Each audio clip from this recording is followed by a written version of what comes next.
osmosis in plant tissue. So stick with me, and I promise that by the end of this, you'll have everything you need to not only ace the practical itself, but to smash those exam questions too. Right, section 1, the science. Okay, so it all kicks off with diffusion.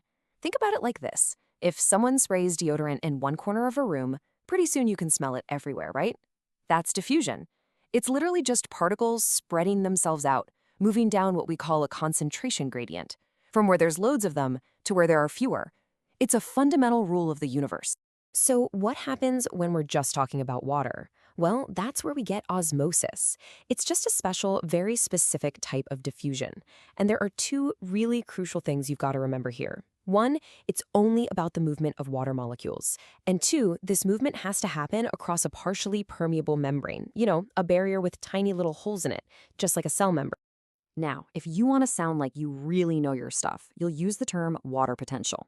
It sounds a bit fancy, but honestly, it's pretty straightforward. It's just a way of measuring how likely water is to move. Pure, distilled water has the highest possible water potential. The more stuff you dissolve in it, like sugar or salt, the lower its water potential gets. And here's the golden rule. Water always moves by osmosis from a higher water potential to a lower water potential. This is section 2, the practical method. First up, you'll use a corer to cut your potato cylinders so they're all nice and uniform. Then you'll measure their starting mass really carefully. Next, you pop each one into a test tube with a different concentration of sugar or salt solution. You'll leave them to do their thing for a set amount of time, say half an hour. Then you take them out, gently dab them dry to get rid of any water on the surface, and weigh them again. The final step? Calculate the percentage change in mass. For this to be a valid experiment, it has to be a fair test. And that means you have to control all the other variables that could mess up your results. The temperature, the amount of time the potatoes are in the solution, the volume of that solution, it all has to be exactly the same for each test tube. The surface area of the potato cylinders needs to be the same, which is why we use that corer. Heck, even the way you dab them dry has to be the same every time. This next section is where you turn those numbers into serious marks. Analyzing your data correctly is such a critical skill, so let's get it right. Your results table should look something like this. Nice, neat, and clear. Now, you might be looking at that last column and thinking, why do we even need percentage change? And that is an excellent question. If you look at the initial mass column, you'll see our potato cylinders weren't all exactly the same to begin with. Calculating the percentage change levels the playing field, so we can make a fair and valid comparison. Just remember the formula. It's the change in mass divided by the starting mass, and then multiply that whole thing by 100.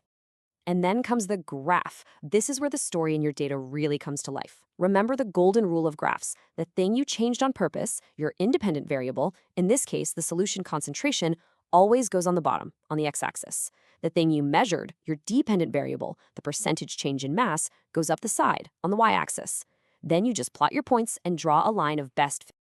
So, you've plotted this beautiful graph, you've got a nice line sloping downwards, but what on earth is it actually telling us? What's the biological story behind that line?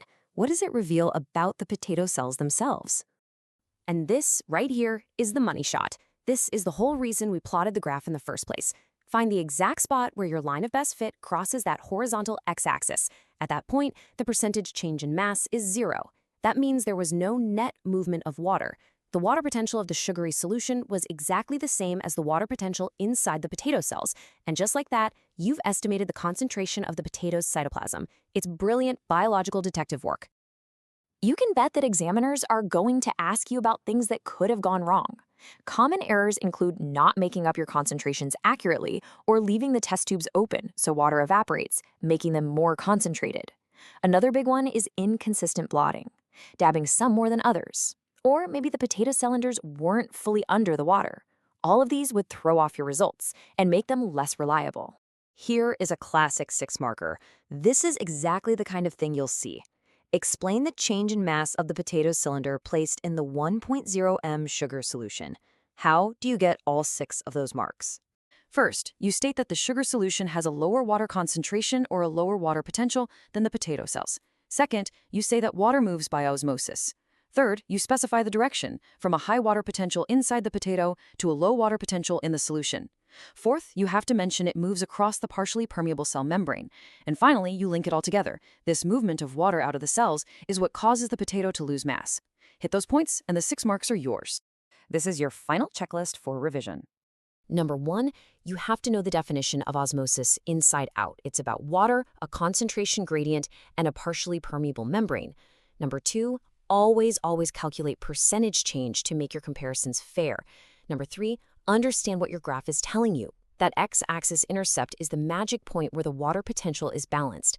And finally, number four, know those key variables, time, temperature, surface area that you have to control to get valid results. All right, I'm going to leave you with a final brain teaser to see if you've really got this. Seawater has a much lower water potential than the cells in your body. So, using all the principles we've just talked about, can you explain exactly why drinking it is so dangerous, even fatal? Give it some thought. It's the perfect test of your understanding. Thanks for joining me, and good luck with your revision.